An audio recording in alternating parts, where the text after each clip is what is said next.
Okay. ദൈവസേനയിൽ നമ്മൾ കഴിഞ്ഞ ആഴ്ചയിൽ 9-ാമത്തെ അധ്യായം അതിൻ്റെ 1 മുതൽ 5 വരെയുള്ള വേദഭാഗങ്ങളാണ് ദൈവസേനയിൽ ചിന്തിപ്പാനായിട്ട് ഇടയായി തീർന്നത്. ഇന്ന് ദൈവഹിതമെങ്കിൽ നമ്മൾ ചിന്തിക്കുന്നതായ വേദഭാഗം 9-ാം അധ്യായം തന്നെ അതിൻ്റെ 6-ാമത്തെ വാക്യം മുതൽ ഏകദേശം അതിൻ്റെ 33-ാമത്തെ വാക്യം വരെയുള്ള വേദഭാഗങ്ങൾ നമുക്ക് ഒരുമിച്ച് ദൈവസേന ധ്യാനിക്കുവാനായിട്ട് ചിന്തിപ്പാനായിട്ട് ഇടയായി തീരട്ടെ. ഏകദേശം ദൈർഘ്യമേറിയ ഒരു വാക്യങ്ങളുണ്ട് എങ്കിലും നമുക്ക് ലഭിക്കപ്പെടുന്നതായ സമയം വളരെ തക്കത്തിൽ വിനിയോഗിച്ചുകൊണ്ട് ആ വാക്യങ്ങളെല്ലാം ഒന്ന് ഗ്രഹിപ്പാനായിട്ട് നമുക്ക് ദൈവസേനയിലേക്ക് നമ്മെ തന്നെ സമർപ്പിക്കാം. എൻ്റെ ശബ്ദവും എൻ്റെ സ്ക്രീനുകളൊക്കെ നന്നായിട്ട് നിങ്ങൾക്ക് കാണാൻ കഴിയുമെന്ന് വിശ്വസിക്കുന്നു. 9-ാം അധ്യായത്തിൻ്റെ പ്രാരംഭ വാക്യങ്ങളിൽ ദൈവസേന നമ്മൾ ധ്യാനിക്കുകയും ചിന്തിക്കുകയും ചെയ്ത ഭാഗം പൗലോസിൻ്റെ വലിയൊരു ആത്മഭാരത്തെക്കുറിച്ചാണ്. പൗലോസ് നശിച്ചുകൊണ്ടിരിക്കുന്ന, അല്ലെങ്കിൽ പൗലോസിൻ്റെ ഉള്ളിൽ നിന്ന് വന്ന വളരെ നിസ്വാർത്ഥമായ ഒരു ആത്മഭാരമാണ് ആദ്യത്തെ 5 വാക്യങ്ങൾ നമ്മെ പഠിപ്പിച്ചത്. എന്നാൽ അതിനോട് തന്നെ ബന്ധപ്പെട്ടുള്ള ചില വാക്കുകളാണ് താഴോട്ടുള്ള ഭാഗങ്ങളിലും നമ്മൾ ഇന്ന് ചിന്തിപ്പാനായിട്ട് പോകുന്നത്. ഞാൻ വാസ്തവത്തിൽ ഇന്ന് ഈ ദൈവവചന ഭാഗങ്ങളൊക്കെ ഒന്ന് ധ്യാനിപ്പാനായിട്ടും ചിന്തിപ്പാനായിട്ടൊക്കെ ഇടയായി തീർന്നപ്പോൾ ഈ ഒരു വാക്യങ്ങൾ ഒഴിവാക്കി അടുത്ത അധ്യായത്തിലേക്ക് കടക്കണോ എന്ന് പോലും ചിന്തിക്കത്തക്ക നിലയിലുള്ള ഒത്തിരി പരാമർശങ്ങളും നമ്മുടെ മനസ്സുകളെ ആശയക്കുഴപ്പത്തിലേക്ക് കൊണ്ടുപോവുകയും അപ്പോൾ തന്നെ നമ്മെ വീണ്ടും പല ചോദ്യങ്ങൾ ഉളവാക്കുന്നതായ കാര്യങ്ങളാണ് ഈ വേദഭാഗങ്ങളിൽ നമുക്ക് കാണാനായിട്ട് കഴിയുന്നതെങ്കിലും ദൈവത്തിൻ്റെ വചനം ദൈവനിശ്വാസ്യമാണ്. ദൈവത്തിൻ്റെ വാക്കുകൾ, ദൈവത്തിൻ്റെ വചനം ദൈവത്തിൽ നിന്നുള്ളതാണ്. അതുകൊണ്ട് അതിനകത്തൊരു മറവില്ല, തെറ്റില്ല, ആശയക്കുഴപ്പമില്ല, ദൈവശാസ്ത്രപരമായ തെറ്റുകളില്ല. എന്നാൽ പോലും നമ്മുടെ മാനുഷിക നിലയിൽ ഒത്തിരി ചോദ്യങ്ങൾ എന്നോട് തന്നെ ചോദിക്കുവാനും, അല്ലെങ്കിൽ നമ്മൾ ശരിക്കും അതിനകത്ത് ഒത്തിരി ചിന്തിക്കുകയും അതിനകത്ത് ഒത്തിരി നമ്മൾ ഒരു മൽപ്പിടുത്തം നടത്തേണ്ടി വരുന്നതായ ചില വസ്തുതകളാണ് ഈ 9-ാമത്തെ അധ്യായം 6-ാമത്തെ വാക്യം മുതൽ താഴോട്ടുള്ള വേദഭാഗങ്ങൾ വായിക്കുന്നത്. മുമ്പൊരിക്കൽ ഞാൻ ഓർപ്പിച്ചിട്ടുള്ളൊരു വസ്തുതയാണ് കർത്താവിൻ്റെ മുൻനിർണയം. കർത്താവിനെ അല്ലെങ്കിൽ രക്ഷകനും കർത്താവുമായി സ്വീകരിച്ച നാം ഓരോരുത്തരും കർത്താവിൻ്റെ മക്കളായി തീർന്നു. കർത്താവിൻ്റെ നിത്യതയ്ക്ക് വേണ്ടി, കർത്താവ് ഒരുക്കിയിരിക്കുന്ന നിത്യതയ്ക്ക് വേണ്ടി നമ്മളെല്ലാവരും ഒരുക്കപ്പെട്ടിരിക്കുന്നു. എന്നാൽ ഇവിടെയൊക്കെയും അന്തർലീനമായിരിക്കുന്ന ഒരു വസ്തുത, ദൈവം ചിലരെ ദൈവിക രക്ഷയ്ക്കായിട്ട് നിർണയിച്ചിരിക്കുന്നു എന്നുള്ളൊരു ചോദ്യം പലപ്പോഴും വേദശാസ്ത്രജ്ഞന്മാരുടെ ഇടയിലും വേദചിന്തകന്മാരുടെ ഇടയിലൊക്കെ ഒരു വലിയ ആശയക്കുഴപ്പവും സംവാദനത്തിനും ഉളവാകുന്നൊരു വിഷയമാണ്. എന്നാൽ റോമാലേഖനം ഈ 9-ാം അധ്യായം 6 മുതലുള്ള വാക്യങ്ങൾ അങ്ങനെയുള്ള വസ്തുതകൾക്ക് കൂടുതൽ ആക്കം കൊടുക്കുന്ന, അല്ലെങ്കിൽ കൂടുതൽ ഡിബേറ്റുകൾ ഉളവാക്കുന്നതായ വാക്യങ്ങളാണ് നാം ഇന്ന് രാത്രിയിൽ താഴോട്ട് ചിന്തിക്കുമ്പോൾ നമുക്ക് മനസ്സിലാക്കാനായിട്ട് കഴിയുന്നത്. അപ്പോൾ ഇവിടെ ഞാൻ ഇന്ന് ഈ രാത്രികാലം നിങ്ങളോട് സംസാരിപ്പാൻ ആഗ്രഹിക്കുമ്പോൾ റോമാലേഖനം 9-6 മുതൽ 33 വരെയുള്ള വാക്യങ്ങൾ വായിക്കുമ്പോൾ ദൈവത്തിൻ്റെ ഉദ്ദേശം, bound by the Lord's purpose. നമ്മളെല്ലാവരും ഈ ലോകത്തിലായിരിക്കുന്നത് നമ്മുടെ ഉദ്ദേശമോ നമ്മുടെ പ്രോഗ്രാംസോ നമ്മുടെ യാതൊന്നിൻ്റെയും അടിസ്ഥാനത്തിലല്ല. ഇന്ന് ഞാനും നിങ്ങളും ഈ ഭൂമിയിലായിരിക്കുന്നതും, ഇന്ന് ഞാനും നിങ്ങളും കർത്താവിനെ രക്ഷകനും കർത്താവുമായി സ്വീകരിച്ച് ദൈവമക്കളായി തീർന്നിരിക്കുന്നതും എല്ലാം ദൈവത്തിൻ്റെ പരമപ്രധാനമായ പർപ്പസിനകത്തുള്ളതാണ്. That means we are all under the great purpose of the lord, the being, the existence, the redemption, the salvation, what all things that we have with us, it's all under the bigger umbrella of God's purpose. അപ്പോൾ ഇന്ന് രാത്രികാലം നമുക്കൊരു കാര്യം വളരെ വ്യക്തമായി ചിന്തിക്കേണ്ടത്, ദൈവത്തിൻ്റെ വലിയൊരു major പർപ്പസിനകത്താണ് നാം എല്ലാവരും ഉൾപ്പെട്ടിരിക്കുന്നത്. ദൈവത്തിൻ്റെ ആ കർമ്മപദ്ധതിയിലും ദൈവത്തിൻ്റെ ആ പർപ്പസിനകത്തില്ലാത്തവരെല്ലാവരും ദൈവത്തിൻ്റെ ആ ദൈവിക അനുഭവത്തിന് പുറത്തുള്ളവരാണ്, അല്ലെങ്കിൽ ദൈവിക നിത്യതയ്ക്ക് പുറത്തുള്ളവരാണ് ഈ പർപ്പസിന് അകത്തില്ലാത്തവർ. അതുകൊണ്ട് ഈ രാത്രികാലം പ്രാരംഭത്തിൽ തന്നെ നമുക്ക് ദൈവത്തെ സ്തുതിക്കാൻ കഴിയേണ്ടതായ ഒരു പ്രധാനപ്പെട്ട സംഗതി, ദൈവമേ എന്നെ ആ ദൈവത്തിൻ്റെ പർപ്പസിനകത്ത് സെലക്ട് ചെയ്തല്ലോ, എന്നെ ആ ദൈവിക പദ്ധതിക്കകത്ത് ഉൾപ്പെടുത്തിയല്ലോ എന്ന് ഓർക്കുമ്പോൾ ഞാൻ ദൈവത്തിന് സ്തോത്രമർപ്പിക്കുന്നു. നമുക്ക് ദൈവത്തിന് സ്തോത്രമർപ്പിക്കണം.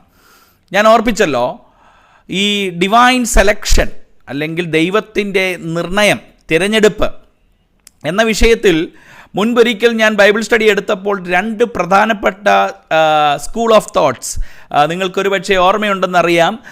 അർമേനിയസം ആൻഡ് കാൽവിനിസം, ഈ 2 സ്കൂൾ ഓഫ് തോട്ടാണ് പ്രധാനമായിട്ടും ദൈവശാസ്ത്ര രംഗത്ത് 2 പ്രധാനപ്പെട്ട ചിന്തകളായി നിലനിൽക്കുന്നത്. അതിൽ കാൽവിനിസത്തിന് ഒത്തിരി ഊന്നൽ നൽകുന്ന, ഒത്തിരി പ്രാധാന്യം നൽകുന്നവരുണ്ട്. അപ്പോൾ തന്നെ അർമേനിയസത്തിന് ഒത്തിരി പ്രാധാന്യം നൽകുന്നവരുണ്ട്. പല ദൃഷ്ടികോണങ്ങളിലൂടെ ചിന്തിക്കുമ്പോൾ പലവിധമായ ചോദ്യങ്ങളും അതിനകത്ത് വരാൻ സാധ്യതയുണ്ട്.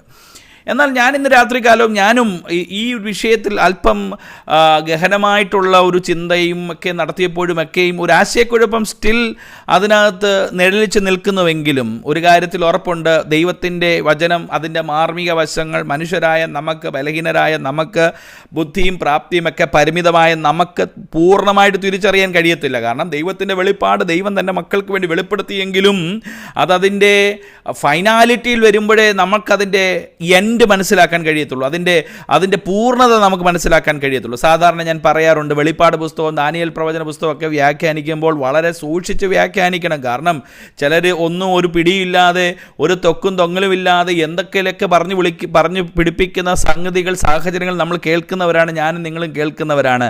എന്നാൽ പലപ്പോഴും ഞാൻ വളരെ പേടിച്ച് മാത്രം വ്യാഖ്യാനിക്കുകയും അത് തൊടുകയും ചെയ്യാൻ ആഗ്രഹിക്കുന്ന ഒരു വ്യക്തിയാണ്. കാരണം ദാനിയേൽ പ്രവചന പുസ്തകത്തിലെ മാർമിക വിഷയങ്ങളെയൊക്കെ കുറിച്ച് നമ്മുടെ ഈ ബലഹീന ബുദ്ധിക്കകത്ത് അത് ചിന്തിച്ചാൽ അതിൻ്റെ അന്തവും അതിൻ്റെ അർത്ഥവും നമുക്ക് മനസ്സിലാക്കാനായിട്ട് ബുദ്ധിമുട്ട്. വെളിപ്പാട് പുസ്തകവും അത് തന്നെ. അതുകൊണ്ട് അതൊക്കെ വ്യാഖ്യാനിക്കുമ്പോൾ വളരെ കൃത്യമായ ദൈവവചന പഠനത്തിൻ്റെ പാരമ്പര്യം അതിൻ്റെ പിന്നാമ്പുറത്ത് നിന്നുകൊണ്ട് മാത്രമേ നമുക്ക് വ്യാഖ്യാനിക്കാനായിട്ട് കഴിയും. There are various mysterious elements involved in God's mystical words like Daniel and Revelation etc. അപ്പോൾ റോമാലേഖനം 9:6 മുതലുള്ള താഴെയുള്ള വാക്യങ്ങളിലും we could see how God is selected some to the eternal destiny or redemption and some are counted under curse, അല്ലെങ്കിൽ എന്നേക്കുമായ ഒരു ദണ്ഡനത്തിനായിട്ട് ചിലരെ ശേഷിപ്പിച്ചിരിക്കുന്നു. ഇത് നമ്മുടെ ബുദ്ധിക്ക് നോക്കുമ്പോൾ ഇന്ന് ഞാൻ ഒരിടത്ത് എവിടെയോ വായിക്കുകയോ കേൾക്കുകയോ ചെയ്തതാണ്, ദൈവം തന്നെ സൃഷ്ടിച്ചു, ദൈവം തന്നെ അതിനെ ഇല്ലാതെയാക്കുന്നു. അതെന്തോ ലോജിക്കാണ് എന്ന് ഒരിടത്ത് ഒരാൾ പറയുന്നത് ഞാൻ കേട്ടു. കാരണം ദൈവം തന്നെ ഈ സകല ജരാചരങ്ങളെയും മനുഷ്യരെയും സൃഷ്ടിച്ചിട്ട് അതിൽ ചിലരെ ദൈവം നാശത്തിനായിട്ടും സൃഷ്ടിച്ചിരിക്കുന്നു, ചിലരെ ദൈവിക പദ്ധതിക്കായിട്ടും തിരഞ്ഞെടുത്തിരിക്കുന്നു. അപ്പോൾ നമുക്ക് എന്തായാലും അത് ചോദ്യം ചെയ്യാൻ കഴിയത്തില്ല. പൗലോസ് അത് തന്നെയാണ് ഈ വാക്യങ്ങൾ താഴോട്ട് പറയുമ്പോൾ പൗലോസ് എല്ലാം ചോദ്യം ഇട്ടുകൊണ്ടാണ് പറയുന്നത്. നാം എന്ത് പറയണ്ടു, നാം എന്ത് പറയും, നമുക്കൊന്നും പറയാൻ കഴിയത്തില്ല. It's all under the God's great purpose. അതുകൊണ്ട് തന്നെ ഇന്നത്തെ രാത്രിയിലെ ചിന്തയ്ക്ക് ഞാൻ കൊടുത്തിരിക്കുന്ന തലക്കെട്ടും അത് തന്നെയാണ്, bound by the Lord's purpose. നമ്മളായിരിക്കുന്നത് ദൈവത്തിൻ്റെ പദ്ധതിക്കകത്താണ്. Praise the lord. ദൈവത്തിൻ്റെ പർപ്പസിനകത്താണ്. അത് even if it is negative or positive, it is of even if it is good, even it is of bad, it is all under the sovereignty of God. We cannot question, we cannot ask, we cannot say why. ഇതെല്ലാം ദൈവത്തിൻ്റെ അപ്രമാദിത്വത്തിലുള്ളതാണ്. It is under the sovereignty of God. Let me just go to some of the thoughts from this lengthy passage. ഈ ഒരു വലിയ ദൈർഘ്യമേറിയ ഈ വാക്യങ്ങളിലൂടെ ചില കാര്യങ്ങൾ വളരെ പെട്ടെന്ന് ഓർപ്പിക്കട്ടെ. സാധാരണ ചെറിയ ചെറിയ സെക്ഷൻസ് എടുത്ത് ഞാൻ സംസാരിക്കുന്നുവെങ്കിലും ഇന്ന് ഈ പറയപ്പെടുന്ന വാക്യങ്ങൾ it's comes under A unit. ഇത് ഒരൊറ്റ യൂണിറ്റായിട്ട് പ്രതിപാദിക്കേണ്ട വിഷയമായതുകൊണ്ടാണ് ഞാനത് മുറിച്ച് സംസാരിക്കാതെ അത്രയും വാക്യങ്ങളെ ഒരുമിച്ചെടുത്ത് സംസാരിക്കാനായിട്ട് ആഗ്രഹിക്കുന്നത്. So when as we look to this particular verses from 6 to 13, 6-ാമത്തെ വാക്യം മുതൽ 13-ാമത്തെ വാക്യം വരെ വായിക്കുമ്പോൾ we could see A divine selection, ദൈവത്തിൻ്റെ തിരഞ്ഞെടുപ്പിനെ കുറിച്ച് കാണുന്നു. എന്തെന്ന് ചോദിച്ചാൽ ദൈവം എങ്ങനെ തൻ്റെ സൃഷ്ടികളെ അല്ലെങ്കിൽ ദൈവത്തിൻ്റെ സൃഷ്ടിയായ മനുഷ്യനെ ദൈവം തിരഞ്ഞെടുത്തു. അവിടെ ചില ദൈവം എന്തിനാൽ ചിലരെ തിരഞ്ഞെടുക്കുന്നില്ല എന്നുള്ളതാണ് പ്രാരംഭത്തിൽ പൗലോസ് ഓർപ്പിക്കുന്നത്. അതായത് 6-ാമത്തെ വാക്യം മുതൽ താഴോട്ട് വായിക്കുമ്പോൾ ദൈവം തിരഞ്ഞെടുത്തതിൻ്റെ മാനദണ്ഡത്തിനകത്ത് ചിലത് ഉൾപ്പെടുത്തിയിട്ടില്ല. God has not given some criteria to determine whom to be selected. ആരൊക്കെയാണ് തിരഞ്ഞെടുക്കപ്പെടേണ്ടത് എന്നുള്ള വസ്തുതയിൽ ദൈവം ചിലത് ഉൾപ്പെടുത്തിയില്ല. അതിൽ ഒന്നാണ് God doesn't involved or not by the position. നമ്മൾ ആയിരിക്കുന്ന നമ്മുടെ പൊസിഷനെ ദൈവം മാനിച്ചിട്ടില്ല എന്ന് ഈ വാക്യങ്ങൾ നമ്മെ പഠിപ്പിക്കുന്നു. ഇവിടെ ഒത്തിരി പഴയ നിയമ ഉദ്ധരണികളും പഴയ നിയമ വാക്യങ്ങളും പഴയ നിയമ പശ്ചാത്തലങ്ങളൊക്കെ കോട്ട് ചെയ്താണ് ഈ വാക്യങ്ങൾ മുമ്പോട്ട് പോകുന്നത്. അതുകൊണ്ട് ചില വാക്യങ്ങളൊക്കെ ഒന്ന് എനിക്ക് വേണ്ടി ഇത് വായിച്ച് സഹായിക്കുകയും വേണം. കാരണം ഇറ്റ് ഈസ് ഓൾ കറസ്പോണ്ടിങ്. ഇതെല്ലാം ചിലതുമായിട്ട് ബന്ധപ്പെടുത്തിയാണ് നിൽക്കുന്നത്. സാധാരണഗതിയിലുള്ള ദൈവവചന പഠനത്തിൽ നിന്നൊക്കെ അല്പം വ്യത്യസ്തമായി there should be some cross references, corresponding വാക്യങ്ങളെല്ലാം ഇതിനകത്ത് ചേർത്ത് ചിന്തിച്ചെങ്കിൽ മാത്രമേ ഇതിനെ നമുക്ക് ഒരുമിച്ച് ഒരു ദൈവവചന പഠനമായിട്ട് മുമ്പോട്ട് കൊണ്ടുപോകാനായിട്ട് കഴിയുള്ളൂ. So first thing that God has not selected some not considering the position. ദൈവം തൻ്റെ ഒരു വ്യക്തിയുടെ സ്ഥാനം നോക്കിയല്ല അവനെ തിരഞ്ഞെടുത്തത്. അത് താഴോട്ടുള്ള വാക്യങ്ങൾ വായിക്കുമ്പോൾ നമുക്ക് കാണുന്നത്, 6-ാമത്തെ വാക്യം മുതൽ താഴോട്ട് വായിക്കുമ്പോൾ ഇങ്ങനെയാണ് കാണുന്നത്: ദൈവവചനം വൃഥാവായി പോയി എന്ന് ഇസ്രായേലിൽ നിന്ന് ഉത്ഭവിച്ചവർ എല്ലാ ഇസ്രായേലിയരും എന്നും അബ്രഹാമിൻ്റെ സന്തതിയാൽ എല്ലാവരും മക്കളെന്നും വരികയില്ല. ഇസഹാക്കിൽ നിന്ന് ജനിക്കുന്നവർ നിന്റെ സന്തതി എന്ന് വിളിക്കപ്പെടും എന്നേ ഉള്ളൂ. അതിൻ്റെ അർത്ഥമോ ജഡപ്രകാരം ജനിച്ച് മക്കളല്ല, ദൈവത്തിൻ്റെ മക്കൾ വാക്തത്വപ്രകാരം ജനിച്ച മക്കളത്രേ സന്തതി എന്ന് എണ്ണുന്നു. അപ്പോൾ ഒന്നാമത്തെ കാര്യം ഇവിടെ നാം കാണുന്നത് ജഡപ്രകാരം ഉള്ള മക്കൾ അല്ലെങ്കിൽ ജഡപ്രകാരം ജനിച്ച മക്കൾ അല്ല. That means your selection is not determined by the position or not according to the family that you are belonging. നമ്മളായിരിക്കുന്ന നമ്മുടെ പ്രൈസ് ദി ലോർഡ് നമ്മുടെ പാരമ്പര്യമോ നമ്മുടെ ഫാമിലിയോ അല്ല ഞാനും നിങ്ങളും ദൈവത്തിനാൽ തിരഞ്ഞെടുക്കപ്പെടുവാനായിട്ടുള്ള മാനദണ്ഡം. അങ്ങനെയെങ്കിൽ പ്രൈസ് ദി ലോർഡ്, എൻ്റെ പിതാവ് ദൈവത്തെ അറിഞ്ഞുവെങ്കിൽ എന്നെ കൂടെ ദൈവം പരിഗണിക്കും.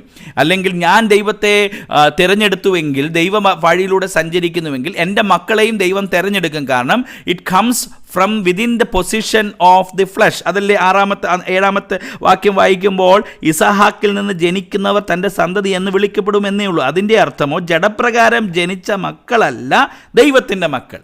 അപ്പോൾ ദൈവത്തിൻ്റെ മക്കൾ എന്ന നിലയിൽ ഇന്ന് മിറയും മഹത്തും ദൈവത്തിൻ്റെ മക്കളായി തീരുന്നത് പാസ്റ്റർ ബോബിയുടെ മക്കൾ ആയതുകൊണ്ടല്ല. Praise the lord, that never counts. അതൊരിക്കലും എണ്ണപ്പെടുന്നില്ല. So our selection is not by our position. Praise the Lord, hallelujah. അപ്പോൾ ഒരു കാര്യം ഓർക്കണം, നമ്മൾ ഏത് ക്രിസ്തീയ പാരമ്പര്യത്തിൽ ജീവിച്ചവരാണെന്ന് പറഞ്ഞാലും there is no any recommendation, there is no any reference. അതുകൊണ്ട് എന്നെ കേൾക്കുന്ന കുഞ്ഞുങ്ങളാരെങ്കിലും ഇന്ന് ഈ ബൈബിൾ സ്റ്റഡി കേൾക്കുന്നുണ്ടെങ്കിൽ, the selection of you with God or selection of your destiny is not based on your parents. നിങ്ങളുടെ പിതാവോ മാതാവോ ദൈവത്തെ വിശ്വസിച്ചതിൻ്റെ ഒരു ക്രെഡിറ്റും നിങ്ങളിൽ കൂട്ടുന്നില്ല in concern with the eternal salvation. രക്ഷയുമായിട്ടുള്ള ബന്ധത്തിൽ ഞാനും നിങ്ങളുമായിരിക്കുന്ന കുടുംബ പശ്ചാത്തലങ്ങളോ പാരമ്പര്യങ്ങളോ, even if you may be attending a church, that doesn't mean that your salvation is guaranteed. You are born again എന്ന് നമുക്കൊരിക്കലും ഗ്യാരണ്ടി ചെയ്യാൻ കഴിയത്തില്ല. So the first thing, that divine selection is not determined by our position. രണ്ടാമത്തെ കാര്യം, വേദഭാഗങ്ങൾ വായിക്കുമ്പോൾ ചേർന്ന് ചിന്തിക്കുമ്പോൾ, that your divine selection is not by your performance or your acts or your deeds. അത് 11-ാമത്തെ വാക്യം വായിക്കുമ്പോൾ ഇങ്ങനെ വായിക്കുന്നു: കുട്ടികൾ ജനിക്കുകയോ ഗുണമാകട്ടെ ദോഷമാകട്ടെ ഒന്നും പ്രവർത്തിക്കുകയോ ചെയ്യും മുമ്പേ തെരഞ്ഞെടുപ്പിൻ പ്രകാരമുള്ള ദൈവ നിർണയ പ്രവർത്തികൾ നിമിത്തമല്ല. Price the lord. അതായത് കുട്ടികൾ ജനിക്കുകയോ ഗുണമാകട്ടെ ദോഷമാകട്ടെ ഒന്നും പ്രവർത്തിക്കുകയോ ചെയ്യും മുമ്പേ, പ്രൈസ് ദി ലോർഡ്, തിരഞ്ഞെടുപ്പിൻ പ്രകാരമുള്ള ദൈവനിർണയം. Praise the lord. So what means it is not determined by what we do. That means the fruit is the results or the deeds that we do does not determine our salvation. Praise the Lord. ഇത് ഇതര മതസ്ഥരൊക്കെ വിശ്വസിക്കുന്നതായ ഒരു വലിയ ചിന്തകൾക്ക് വളരെ വിരുദ്ധമാണ്. അതായത് എൻ്റെ കർമ്മം കൊണ്ടൊരിക്കലും എനിക്ക് ദൈവരാജ്യത്തിൽ നിത്യതയിൽ എത്താൻ കഴിയത്തില്ല. ഇഫ് യു ഡു ഗുഡ് ചിലർ പറയാറുണ്ട്, സാധാരണഗതിയിൽ ഈ പേഴ്സണൽ ഇവാഞ്ചലിസമൊക്കെ ഞാൻ ചെയ്യുന്ന സമയത്ത് ചിലരോട് ഇത് കൺവിൻസ് ചെയ്യിക്കുമ്പോൾ നിങ്ങൾ പാപിയാണ്, നിങ്ങൾ സ്വർഗത്തിൽ നിങ്ങൾക്ക് പോകാൻ കഴിയത്തില്ലെന്ന് പറയുമ്പോൾ അവർ പറയുന്നത്, എങ്ങനെ ഞാൻ പാപിയാവും? ഞാൻ ദാനധർമ്മങ്ങൾ ചെയ്യുന്നുണ്ട്, ആളുകളെ സഹായിക്കുന്നുണ്ട്, ഞാൻ ഒത്തിരി ചാരിറ്റി ചെയ്യുന്നുണ്ട്, ഞാൻ ഒത്തിരി കാര്യങ്ങൾ ആൾക്കാരെ സഹായിക്കുകയും എടുക്കുകയൊക്കെ ചെയ്യുന്നുണ്ടല്ലോ. So that means that is all counting for me, for my destiny. ഒരിക്കലും ഞാനും നിങ്ങളും ചെയ്തതിൻ്റെ ഫലം കൊണ്ട് നമ്മൾ ഒരിക്കലും നിത്യത ഉളവാക്കുന്നില്ല. Definitely we have to do various things in this world, we have to yield this kind of fruits in this world. ഇങ്ങനെയുള്ള ഫലങ്ങൾ നമ്മളിൽ നിന്ന് പുറത്തു വരണം. അത് തീർച്ചയായിട്ടും ദൈവം നമ്മെക്കുറിച്ച് ആഗ്രഹിക്കുന്നതാണ്. എന്നാൽ ഈ പെർഫോമൻസ്, ഈ ആക്ഷൻസ്, ഈ ഡീഡ്സ്, അതവിടെ പറയുന്നുണ്ടല്ലോ, ഗുണമാകട്ടെ ദോഷമാകട്ടെ, if you do good or bad, whatever it may be, it is not counted for your selection. നമ്മൾ കർത്താവിനാൽ തിരഞ്ഞെടുക്കപ്പെടാനായിട്ടുള്ള മാനദണ്ഡത്തിൽ it doesn't count. Praise the Lord. ഇന്ന് രാത്രികാലം എന്നെ കേൾക്കുന്ന പ്രിയപ്പെട്ടവരെ, നമ്മുടെ പ്രവർത്തികളോ നമ്മുടെ ആക്ഷൻസോ എത്ര തന്നെയാണെങ്കിലും it cannot produce something that has been destined for us. എനിക്കും നിങ്ങൾക്കും വേണ്ടി നിർണയിച്ചിരിക്കുന്നത് ഒരിക്കലും അത് നിമിത്തമായി പ്രൈസ് ദി ലോർഡ് പ്രാപിക്കാനായിട്ട് കഴിയുകയില്ല. Then finally Paul is indicating, yes, your selection is under God's purpose. ദൈവം നിങ്ങളെ തിരഞ്ഞെടുത്തിരിക്കുന്നത് ദൈവത്തിൻ്റെ പദ്ധതിയാണ്, നിർണയമാണ്. Price the Lord. അതാണ് അതിൻ്റെ 11-ാമത്തെ വാക്യത്തിൻ്റെ അവസാന ഭാഗം മുതൽ വായിക്കുമ്പോൾ, ദൈവനിർണയം പ്രവൃത്തികൾ നിമിത്തമല്ല, വിളിച്ചവൻ്റെ ഇഷ്ടം നിമിത്തം എന്ന് വരേണ്ടതിന്. So your selection is destined by the will of God, or in the other sense it is due to the purpose of the Lord. ദൈവത്തിൻ്റെ ഇഷ്ടം. Definitely God has some intention for you and me to be chosen as his children. ദൈവത്തിൻ്റെ മക്കളായി നമ്മെ തിരഞ്ഞെടുക്കാനായിട്ട് ദൈവത്തിന് ചില purpose എന്നെക്കുറിച്ചും നിങ്ങളെക്കുറിച്ചും ഉണ്ടായിരുന്നു. അതുകൊണ്ടാണ് ഞാനും നിങ്ങളും രക്ഷിക്കപ്പെട്ടവരായി ദൈവമക്കളായി തീർന്നിരിക്കുന്നത്. So God has selected us for a purpose. ദൈവത്തിൻ്റെ ഇഷ്ടം. It was God's sovereign will. Praise the Lord. ഇവിടെ താഴോട്ട് വായിക്കുമ്പോഴാണ് അതിൻ്റെ ഒരു എക്സ്ട്രാ ക്ലാരിഫിക്കേഷൻ പൗലോസ് പറയുന്നത്. വളരെ വ്യക്തമാണ്. അവിടെ പല വാക്യങ്ങൾ അതിനെ കറസ്പോണ്ടിങ്ലി സപ്പോർട്ട് ചെയ്യുകയും ചെയ്യുന്നുണ്ട്.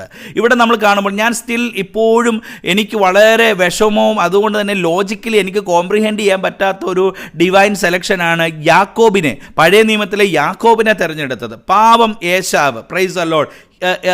From my point of view, praise the lord, ജ്യേഷ്ഠാവകാശത്തിന് യോഗ്യനാണ് ആസ് പെർ ദി ലോ, അല്ലെങ്കിൽ ദൈവം കൊടുത്ത വ്യവസ്ഥയ്ക്കനുസരിച്ച് ജ്യേഷ്ഠാവകാശം കിട്ടേണ്ടവൻ ഏശാവാണ്. Praise the lord. ഏശാവ് മനഃപൂർവ്വം ഒരു തെറ്റ് ചെയ്തിട്ടില്ല. ഏശാവ് ഒരിക്കൽ പോലും തൻ്റെ പിതാവിനെയോ സഹോദരനെയോ ചതിക്കുകയോ ജ്യേഷ്ഠാവകാശത്തിന് വേണ്ടി യാക്കോബ് ചെയ്തതുപോലെയുള്ള ഉപായങ്ങളൊന്നും കാണിക്കാത്ത വ്യക്തിയാണ് ഏശാവ്. എങ്കിലും ദൈവിക തിരഞ്ഞെടുപ്പിൽ നോക്കിക്കേ, ഏശാവിനെ തിരഞ്ഞെടുക്കാതെ യാക്കോബിനെ ദൈവം തിരഞ്ഞെടുത്തു. Price the Lord. We cannot still comprehend why it was Jacob, as Jacob comes under the purpose of the Lord. ഏശാവ് എന്തെങ്കിലും തെറ്റ് ചെയ്ത് വലിയ ക്രൈം ചെയ്ത വ്യക്തിയാണെങ്കിൽ ഒരു പക്ഷേ നമുക്ക് പറയാം, okay, this is what God അവനെ സെലക്ട് ചെയ്തില്ലെന്നുള്ളത്. എന്നാൽ we cannot find such A definite thing from the old testament writing. പഴയ നിയമ ഭാഗങ്ങളിൽ നിന്ന് അങ്ങനെ വ്യക്തമാക്കുന്ന കാര്യങ്ങളൊന്നും തോന്നുന്നില്ല. അതിന് വളരെ ദൈവത്തിൻ്റെ ഇഷ്ടമാണ് ശരിയെന്ന് വെളിപ്പെടുത്തുന്നതായ ഒരു വേദഭാഗം മലാക്കി പ്രവചന പുസ്തകത്തിലുണ്ട്. ആർക്കെങ്കിലും ആ പ്രവചന പുസ്തകം ഒന്ന് വായിക്കാമോ? മലാക്കി പ്രവചന പുസ്തകം 1-ാം അധ്യായം 1 മുതൽ 3 വരെയുള്ള വാക്യങ്ങൾ. Praise the lord. Beulah sister വായിക്കാൻ ശ്രമിക്കുന്നെങ്കിൽ your mic is slow and muted, അതുകൊണ്ട് അത് പ്രത്യേകം ശ്രദ്ധിക്കുക. പ്രാർത്ഥിച്ചപ്പോൾ വാക്കുകളൊന്നും കേട്ടില്ല ഞങ്ങളെല്ലാം ആത്മാവിൽ ഒരുമിച്ച് ആ പ്രാർത്ഥനയിൽ, മൗനമായ പ്രാർത്ഥനയിൽ ഞങ്ങൾ ചേർന്നങ്ങ് പ്രാർത്ഥിച്ചു. എനിവേ, മൈക്ക് ടെസ്റ്റ് ചെയ്യണം. Okay, somebody can just read Malachi chapter 1 verse 1 to 3. Malachi മുഖാന്തരം ഇസ്രായേലിനോടുള്ള യഹോവയുടെ അരുളപ്പാട്. ഞാൻ നിങ്ങളെ സ്നേഹിക്കുന്നു എന്ന് യഹോവ അരുളി ചെയ്യുന്നു. എന്നാൽ നിങ്ങൾ നീ ഞങ്ങളെ ഏതിനാൽ സ്നേഹിക്കുന്നു എന്ന് ചോദിക്കുന്നു. ഏശാവ് യാക്കോബിന്റെ സഹോദരനല്ലയോ? എങ്കിലും ഞാൻ യാക്കോബിനെ സ്നേഹിക്കുന്നു എന്ന് യഹോവയുടെ അരുളപ്പാട്. അതാണ്, ഞാൻ യാക്കോബിനെ സ്നേഹിക്കുന്നുവെന്ന് യഹോവയുടെ അരുളപ്പാട്. വൈ? എന്തിന് യാക്കോബിനെ സ്നേഹിക്കുന്നു? No, it is under the sovereign purpose of God.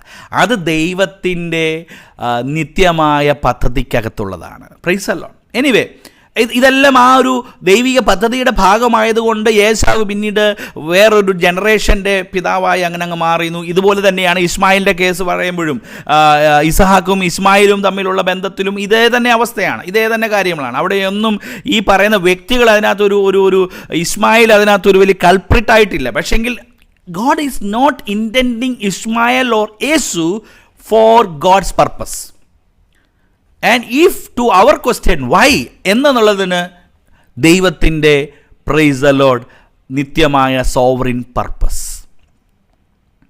ദൈവം ഏശാവിനെ ദേഷിച്ചതായിട്ടോ ഇസ്മായിലിനെ ദേഷിച്ചതായിട്ടോ എങ്ങും നമ്മൾ കാണുന്നില്ല, അങ്ങനെ പരോക്ഷമായി കാണുന്നില്ല. Price the Lord. എങ്കിലും നമുക്കറിയാം, ദൈവം സ്നേഹിച്ചപ്പോൾ യാക്കോബിനെ സ്നേഹിച്ചു, ദൈവം തിരഞ്ഞെടുത്തപ്പോൾ ഇസഹാക്കിനെ തിരഞ്ഞെടുത്തു. So that is A very clear indication that your selection is also combined with the purpose. അപ്പോൾ നമ്മൾ ഈ രാത്രികാലം ദൈവത്തിന് ഒത്തിരി മഹത്വം കൊടുക്കണം. കാരണം ഞാനിത് ചിന്തിച്ചപ്പോഴും ഞാൻ രക്ഷിക്കപ്പെട്ടതോ കർത്താവിൻ്റെ മുമ്പിൽ എൻ്റെ പാപങ്ങളെ ഏറ്റുപറഞ്ഞ് ഞാൻ പാപിയായിരുന്നു എന്നൊക്കെ പറഞ്ഞ് നമ്മൾ ഏറ്റുപറഞ്ഞ് സ്നാനപ്പെട്ടതോ, ഇതൊക്കെ that is A procedure and process of that comes under that selection. But എന്നെ ഈ ടീമിൽ എന്നെ ദൈവത്തിൻ്റെ മക്കളാക്കി തീർക്കാൻ ദൈവത്തിന് എന്നോട് ഒരു പർപ്പസ് ഉണ്ടായിരുന്നു. അല്ലെങ്കിൽ എന്നെ യാക്കോബിനെ സ്നേഹിച്ചതുപോലെ ഇസഹാക്കിനെ തിരഞ്ഞെടുത്തതുപോലെ എന്നെ തിരഞ്ഞെടുക്കാൻ ദൈവത്തിന് ഒരു താല്പര്യം തോന്നി. For what? Not on our merit, not or of anythings, it is purely the grace. അതാണ് കൃപ എന്ന് പറയുന്നത്. Praise the lord. There is no merit, nothing is there. ഒരാളെ തിരഞ്ഞെടുക്കാതെയും എന്നെ തിരഞ്ഞെടുക്കുകയും ചെയ്തതിനകത്ത് ദൈവത്തിൻ്റെ പദ്ധതിയാണ്, ദൈവത്തിൻ്റെ മർമ്മമാണ്. ഒരുപക്ഷെ there would be criticism inviting for this way of thought. ഇതൊക്കെ പറയുമ്പോഴും പല കോണുകളിൽ നിന്ന് അതിനെ ദൈവശാസ്ത്രമായി ഖണ്ഡിക്കാനായിട്ടുള്ള വാദഗതികൾ ഉണ്ടാകുമെന്ന് എനിക്കറിയാം. Price the Lord. എന്നാൽ ഈ വാക്യങ്ങളുടെ അടിസ്ഥാനത്തിൽ, റോമാലേഖനത്തിൻ്റെ ഈ വാക്യങ്ങളും ഞാൻ ഈ പറഞ്ഞ മലാക്കി പ്രവചനത്തിൻ്റെ വാക്യങ്ങളുടെ അടിസ്ഥാനത്തിലൊക്കെ ദൈവം യാക്കോബിനെ സ്നേഹിച്ചു. അതിനപ്പുറത്തേക്ക് നമുക്കൊന്നും ചിന്തിക്കാനില്ല. Just simply God selected with a purpose to some.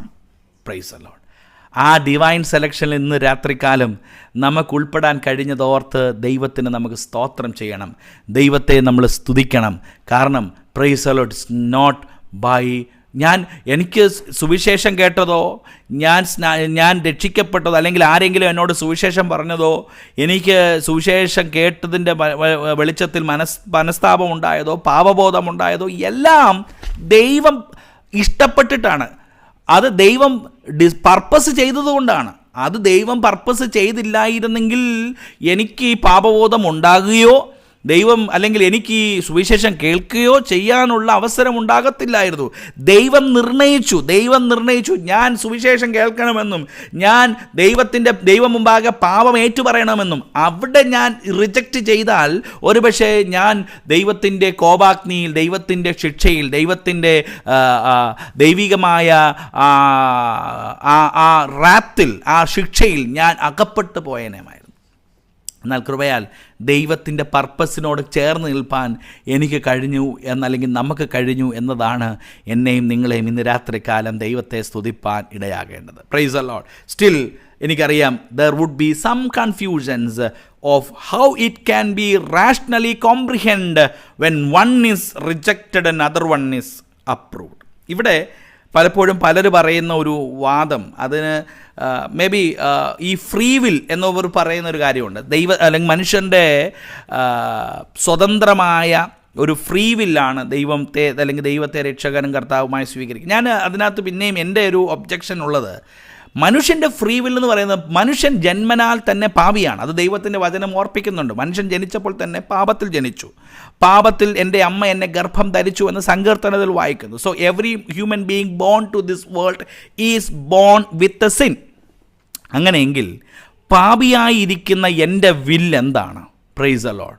പാപത്തിലായിരിക്കുന്ന എൻ്റെ വിൽ എന്താണ്? പാപത്തിലായിരിക്കുന്ന എൻ്റെ will that is also inflammated with sin.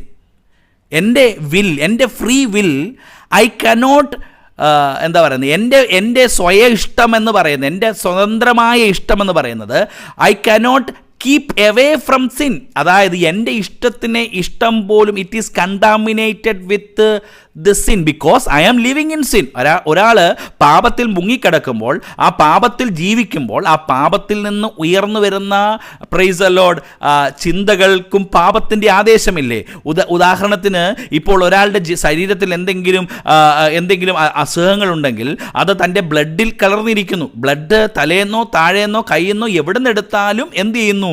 അത് അതിനകത്തുണ്ട് എന്നുള്ളതാണ്. അപ്പോൾ എവിടെ നിന്ന് ബ്ലഡ് എടുത്താലും that inflammation, that infections can be identified എന്ന് പറയുന്നത് പോലെ, ഞാൻ എൻ്റെ സത്ത് മുഴുവൻ പാപത്തിലിരിക്കുമ്പോൾ എൻ്റെ free will can I claim that it is purely out of my sin? അല്ല. അപ്പോൾ ദൈവം എനിക്ക് വേണ്ടി ഒരുക്കിയ രക്ഷയ്ക്ക് ദൈവം കൂടെ ഇഷ്ടപ്പെട്ടു, ദൈവം കൂടെ പർപ്പസ് ചെയ്തത് കൊണ്ട് that grace I was able to